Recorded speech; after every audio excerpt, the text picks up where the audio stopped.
Hi, I'm Ari. Welcome to episode 1 of my podcast, Stillness and Shadow, a spiritually open space for reflection, ritual, and becoming. I'm glad you're here. Now, I want this podcast to serve as an invitation. I want this to be a space where we can reflect on the things that have happened in the past and see how they're influencing our future. And in doing that, I want us to acknowledge how they've currently affected our present. I want us to be able to perform ritual together and to become our highest selves. I want us to look into our shadow, and instead of seeing something that needs to be fixed or needs to be conquered or something we need to fear, I want us to instead see something that needs nurtured and the opportunity to speak its truth. Here, stillness does not mean emptiness. It simply means presence. And a lot of the time, the one thing that we're present for the least is ourselves.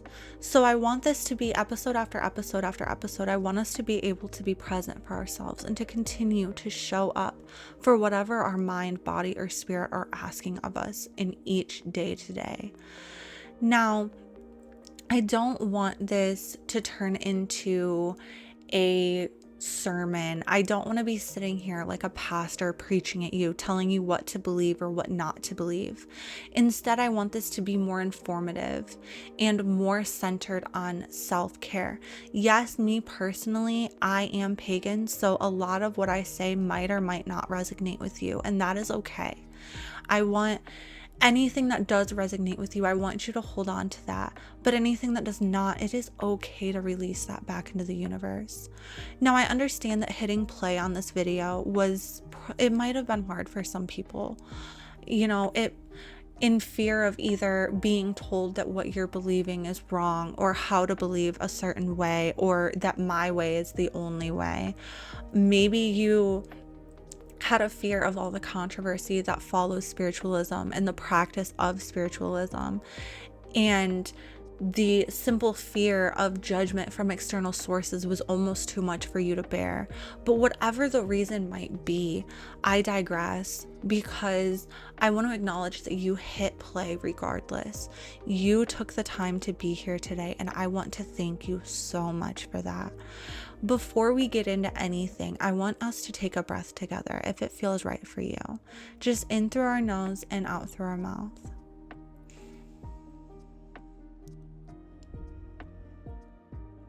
I want to thank you for being here today. I want to thank you for choosing stillness and thank you for choosing the shadow. I want to thank you for taking the time to make space for yourself today. Now, going into this, you may be asking who I am. And the answer, in short, is literally no one. I'm just your average, everyday 25-year-old with a spiritual practice that has continued to change my life for 7 years now. Now, I remember the first spiritual encounter I had. I was 18 years old. I was at they do like this little celebration at the beginning of every month where I'm from. And my aunt and my grandmother and I were walking, and we came across this metaphysical shop, and I had never been inside. And at the time, I didn't even necessarily know what metaphysical meant, but my aunt suggested we go inside. So I went inside nonetheless. I remember walking in, and the building was both electric and calm all at the same time, which sounds controversial, but I just remember feeling so at peace, but also almost like my heart was beating out of my chest. And in being there, there were incense burning in the background, there was music playing, and we just walked around, we browsed through, and my aunt told me that if I noticed anything that spoke to me, to let her know and she would get it for me.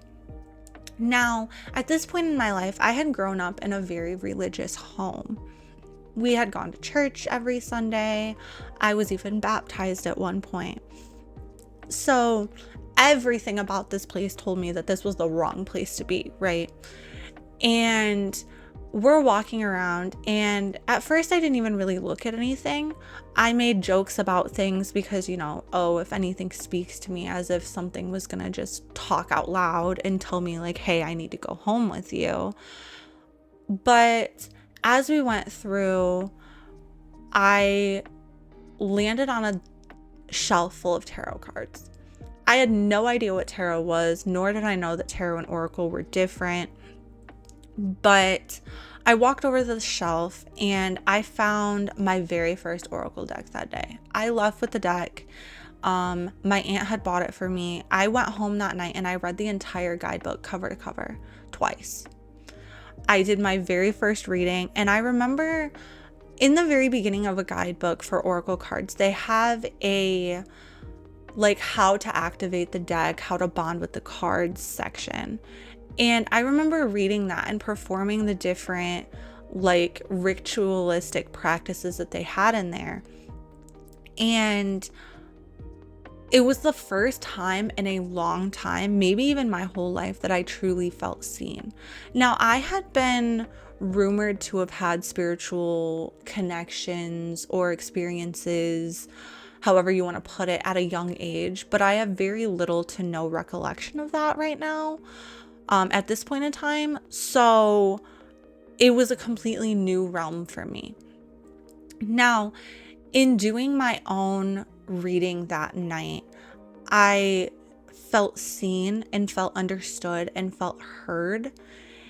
And after that, I carried them with me on my person every single day, wherever I went. I kept them next to my bed. I did all of the things, and I have continued my spiritual practice, and it has only grown from there since that day at that shop. I am so grateful that I went to that shop. Now, I know that in putting this video up, I'm kind of painting myself in a negative light because there's so much stigma surrounding Wiccan practices and pagan practices and spiritualism as a whole that I'm subjecting myself to all of that right now. And I'm okay with that.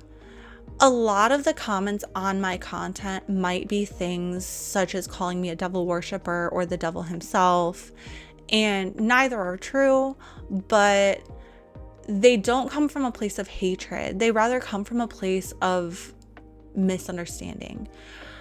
In coming to terms with spiritualism and acknowledging what I need at, each individual time of the day,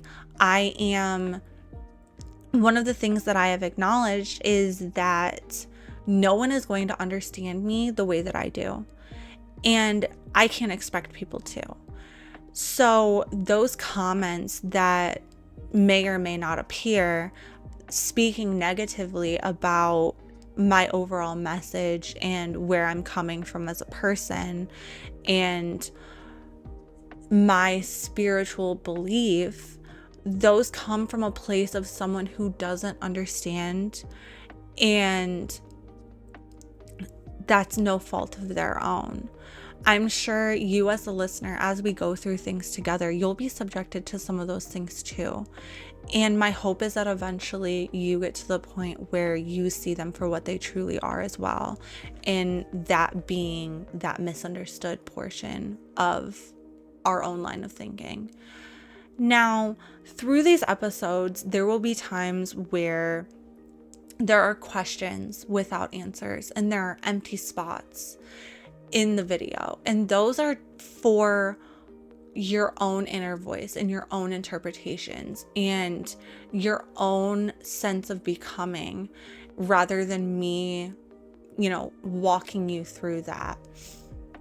There will also be some times where some videos feel heavier than others. Some have you, questioning a lot of different things, and others feel lighter.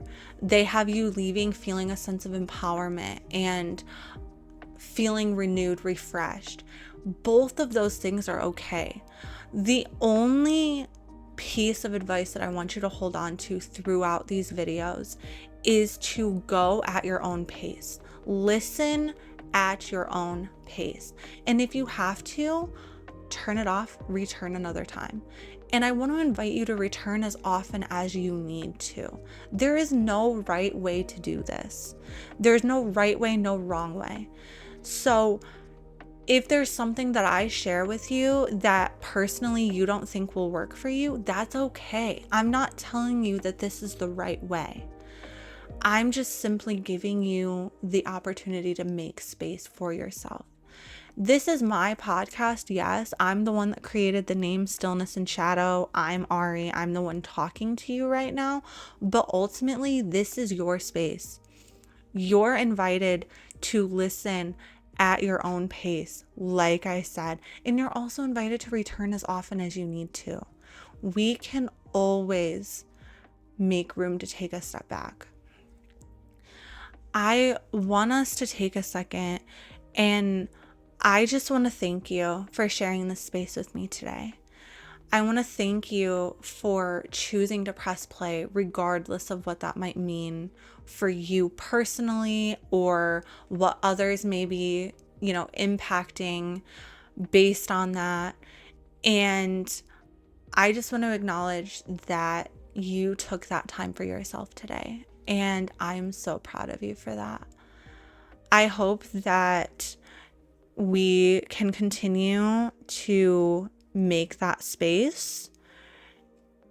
And in doing that, I promise that the things that don't make sense right now will make sense eventually. We'll figure this out together. I understand that this space offered for you is a space where you'll have to be vulnerable with yourself, and that's scary. But in choosing to be vulnerable with yourself, you're truly seeing yourself for who you are and where you are right now and what you need. And that is what shapes personal growth. But I promise you that we will figure it out together. I want to thank you for sharing this space with me today. And I want to encourage you to take anything that resonated and anything that made you stop and think. I want you to take that with you. And anything that didn't, I want you to know that you have permission to release that and to let that go. You don't have to hold on to that. Until next time, trust your path, honor your growth, and be gentle with yourselves. And remember that what is meant for you will meet you exactly as you are. Until next time on Stillness and Shadow. Thanks.